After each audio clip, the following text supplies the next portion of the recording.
பரபரப்பான இந்த அரசியல் சூழலில் பல்வேறு விஷயங்கள் தமிழகம் முழுக்க நடந்து கொண்டிருக்கிறது. குறிப்பாக அதிமுகவினுடைய எம்எல்ஏக்கள் தங்கியிருந்த இந்த கூவத்தூர் தனியார் விடுதி பராமரிப்பு பணிகள் காரணமாக தற்போது நிர்வாகத்தின் மறு உத்தரவு வரும் வரைக்கும் மூடப்படுவதாக அறிவிக்கப்பட்டிருக்கிறது. இது தொடர்பான கூடுதல் தகவல்களை தருவதற்காக நம்முடைய செய்தியாளர் பாலாஜி தற்போது நேரலையில் இணைகிறார். பாலாஜி, என்னென்ன காரணங்களுக்காக இந்த நட்சத்திர விடுதி மூடப்படுவதற்கான அந்த அறிவிப்பு வெளியிடப்பட்டிருக்குன்னு இந்த நட்சத்திர விடுதியினுடைய உரிமையாளர் சொல்லியிருக்கிறாங்களா? அதுக்கான காரணங்கள் என்னவாக அவர்கள் குறிப்பிட்டிருக்கிறார்கள்?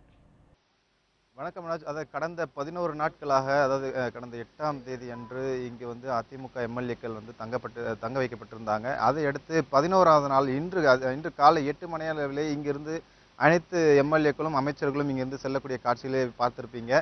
இதைத் தொடர்ந்து இங்கு இந்த 10 நாட்களாக இவர்கள் உணவு அருந்தியதும் போன்ற பல குப்பைகள் இங்கு சேர்ந்திருப்பதால் அவை அனைத்தும் தற்போது தூய்மைப்படுத்த பணி நடைபெற்று வருது. அதாவது காலை 9 மணி இருந்தே இந்த பணி நடைபெற்று வந்தது.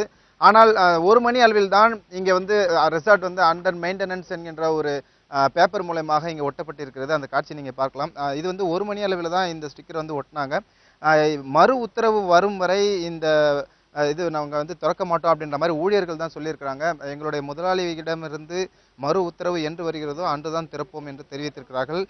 இன்றும் நாளையும் செயல்படாது என்று அறிவிப்பு கொடுக்கப்பட்டிருக்கிறதாக இங்கே இருக்கக்கூடிய ஊழியர்கள் சொல்லியிருந்தாங்க.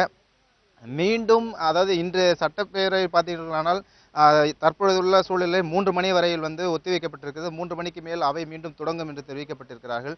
ஒருவேளை இன்று அவை ஒத்திவைக்கப்பட்டால் மீண்டும் இங்கே எம்எல்ஏக்களை கொண்டு வருவதற்கான வாய்ப்புகள் வந்துவிட்டால் என்ன செய்வது என்பது தெரியாத காரணத்தினால் முன்னெச்சரிக்கை நடவடிக்கையாக இந்த நட்சத்திர விடுதி உரிமையாளர் இப்படி ஒரு நிலை எடுத்திருக்கலாம் என்ற சூழல் நிலவுவதாக இங்கே இருக்கக்கூடிய ஊழியர்கள் தெரிவித்திருக்கிறார்கள். மறு உத்தரவு வரும் வரையில் இந்த ரெசார்ட் மீண்டும் திறக்கப்படாது என்று தெரிவிக்கப்பட்டிருக்கிறது. மனோஜ்.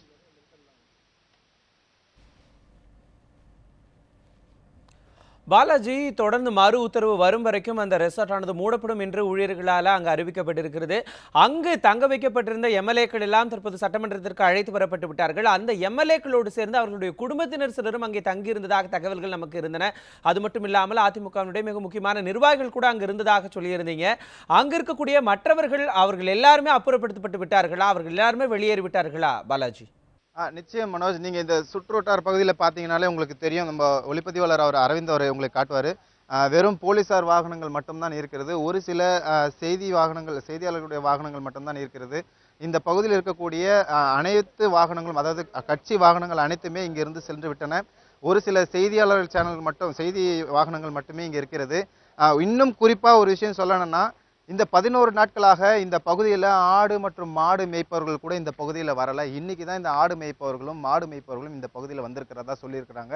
இந்த 11 நாட்களாக இந்த பகுதியில் எந்த ஆடோ அல்லது மாடோ மேய்ப்பதற்கு இந்த பகுதியில் இருக்கக்கூடிய மக்களே இந்த இடத்துல சேர்க்கலை அப்படின்ற மாதிரி ஒரு புகாரை சொல்லியிருந்தாங்க. அது மட்டும் இல்லாமல் இந்த ரெசார்ட்டில் இருக்கிறவங்களுக்கு மறைமுகமான மிரட்டல்கள் வந்ததாகவும், போலீஸ் தரப்பிலிருந்து சில இக்கட்டான சூழல் இருந்ததாகவும் ரெசார்ட் தரப்பிலிருந்து சொல்லப்பட்டிருக்கிறது.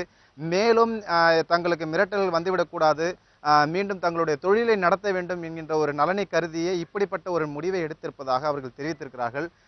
அநேகமாக அடுத்த வாரத்தில் திறப்பதற்கான வாய்ப்புகள் இருக்கிறது. ஆனால் இப்பொழுதுள்ள சூழலில் இவர்கள் எப்பொழுது திறக்கிறார்கள் என்பது தெரியவில்லை. மனோஜ். பாலாஜி, கிட்டத்தட்ட இன்னும் 1 வார காலத்திற்கு இந்த பராமரிப்பு பணிகளானது நடைபெற இருக்கலாம், அதுக்கான வாய்ப்புகள் இருக்கு அப்படிங்கிறத ஊழியர்கள் சொன்னதாக சொல்லியிருந்தீங்க. தற்போதைக்கு இந்த சட்டமன்றத்தினுடைய நிகழ்வுகளை எல்லாம் வைத்து பார்க்கும் பொழுது இப்போதைக்கு இந்த சட்டமன்ற நிகழ்வுக்கு ஏதாவது முடிவு வருமா அப்படிங்கிறது ஒரு மிகப்பெரிய கேள்விக்குறியாகத்தான் இருக்கிறது. ஆக இந்த சூழலில் அங்கு இருக்கக்கூடிய அந்த அதிமுகவினுடைய சசிகலா தரப்பு, எடப்பாடி பழனிசாமி தரப்பினுடைய ஆதரவாளர்கள் எல்லாம் மீண்டும் அங்கு தங்க வைப்பதற்கான வாய்ப்புகள் இருக்கிறதா இல்லையா என்று அரசியல் நோக்கர்கள் எல்லாம் கருதி கொண்டிருக்கிறார்கள். அப்படி இருக்கக்கூடிய பட்சத்தில் அவர்கள் மீண்டும் அங்கு தங்க வைக்கப்பட்டார்களே ஆனால் அவர்களுக்கு அங்கு அனுமதி வழங்கப்படுமா? அது தொடர்பான ஏதாவது தகவல்கள் ஊழியர்கள் ஏதாவது சொல்லியிருக்காங்களா?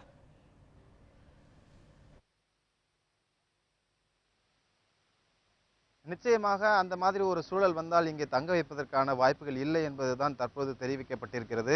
அந்த ஒரு வாய்ப்பு வந்துவிடக்கூடாது என்பதற்காகத்தான் இப்படிப்பட்ட ஒரு நோட்டீஸ் ஒட்டப்பட்டிருப்பதாக இங்கே அந்த நட்சத்திர விடுதியின் ஊழியர்கள் தெரிவித்திருக்கிறார்கள். யாரும் அனுமதிக்க கூடாது என்றும் இவர்கள் தெரிவித்திருக்கிறார்கள். அநேகமாக நீங்கள் சொன்னது போல் சட்டமன்ற உறுப்பினர்கள் மீண்டும் இங்கே வருவதாக இருந்தால் நிச்சயமாக இங்கே அனுமதிக்கப்பட மாட்டார்கள் என்பது சொல்லப்படக்கூடிய இருக்கக்கூடிய சூழலில் பார்த்தால் அப்படிதான் இருக்கிறது. மீண்டும் இங்கே அவர்கள் தங்குவதற்கு வாய்ப்பு இல்லை என்றே சொல்லலாம்.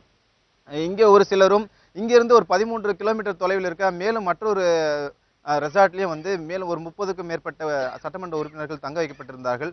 அங்கேயும் இதே நிலை ஏற்பட்டிருக்க வாய்ப்பு இருப்பதாக சொல்லப்பட்டிருக்கிறது. தற்பொழுது இருக்கக்கூடிய சூழலில் பார்த்தீங்கன்னா மீண்டும் இங்கே அந்த எம்எல்ஏக்கள் வருவார்கள் என்றால் இங்கே அனுமதிக்கப்பட மாட்டார்கள் என்றுதான் தெரிகிறது மனோஜ்.